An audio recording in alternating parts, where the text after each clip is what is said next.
Welcome back. So, day 35, our rest day. We made some gains this week.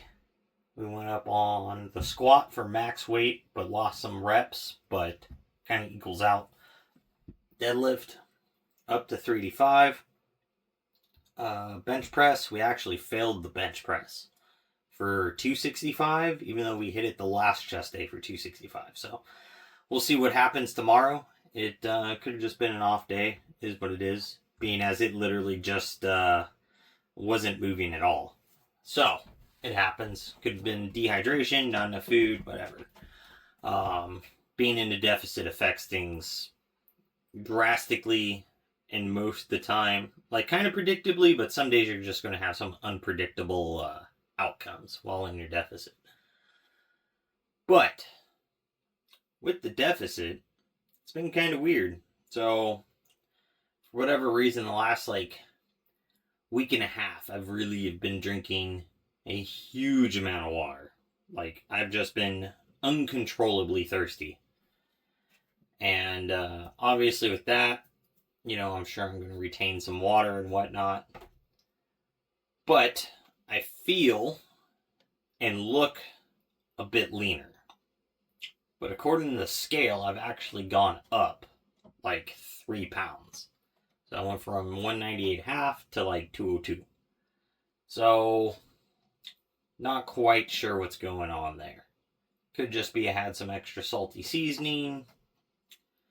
I did replace one of my normal meals with some pot stickers.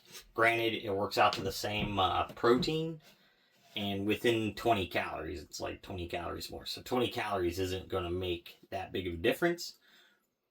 But there is a bunch of preservatives and stuff, obviously, inside of frozen pot stickers. So it could be, just some inflammation or something from that, just from eating a bad meal. But it is what it is. So with that, though, I was kind of curious. So I grabbed my watch. I used my watch, I think, on like day 5 to kind of see where I was at when I was 203. Because the first day I was 205 and then I dropped to like 203 on that within that first 5 days there. So from then to now, I'm technically a pound lighter. But it says I'm up 3 pounds in muscle and up 1.4 pounds in water.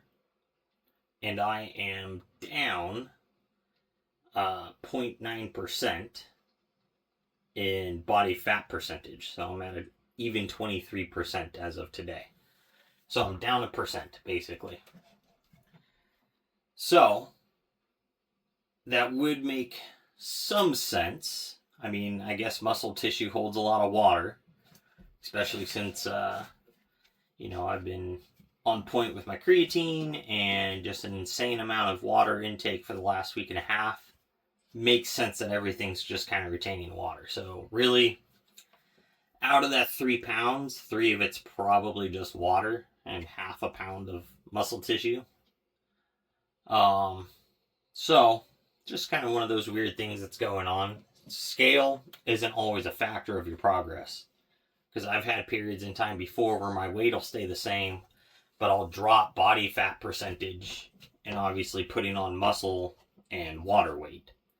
So it is always kind of varying. So it's good to have more than just one judgment of going by the scale. If you don't have like a watch or one of those cool scales that check body fat percentage and skeletal muscle, all that, I would definitely recommend taking update photos every few days.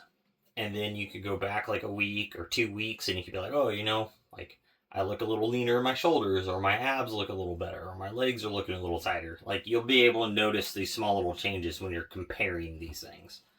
So, or you could be like, oh, wow, look, I'm all super bloated or whatever. So, that's a good judgment there. So, tomorrow, we're going to shoot for 265 on the bench again. Try to make that happen. And then deadlifts this week. 385 for 2 is the goal. Squats, we're going to stay at the 225. We're not going to go up. The 250 felt kind of unstable in the hips per se. So as for correct, controllable, usable weight, with injury mitigation, 225 is where we're going to stay, and we're just going to shoot for that 5 reps. And yeah, that's basically what we're looking for there. And boy, oh boy, I tell you what, I've been in here for just over an hour already, and I am melting. But we're making progress. So I guess one thing to keep in mind is, if you're not tracking multiple factors to show your progress, it's very easy to get distracted and discouraged with just one of them. Like, for example, the scale. That's kind of crappy to see, the scale go up 3 pounds. But at the same time, it's not all, say, like body fat. And I know obviously it's not all muscle. That doesn't happen. You're not going to gain 3 pounds in, a month. Unless you're on some gear. But we are not. So, realistically, maybe a pound a month, being as we're kind of starting out fresh-ish again. For a couple months, we might be able to sustain that, and it'll be like 3/4 pound, like a half a pound, and then, you're going to get lucky to where you're putting on like a half a pound a month, half a pound every 2 months, as you get closer to your genetic limits, or as you reach the goals you're trying to attain and you're not really pushing past, you're going to eventually stop building muscle. So that's when you got to kind of rely more on the scale and your water intake to see what's kind of going on, because your body muscle isn't going to be increasing, but your body weight from water and fat will increase. So you got to track that a little better at that point in time. So I'm kind of cooking and straining to keep some mental thought here. So with that, we're just going to end this off. Just a quick little rest day video. These are just talking heads anyways for the moment, not doing any projects or anything. So make sure you're working towards your goals, getting your stuff done. Most of all, just don't be a lazy fuck.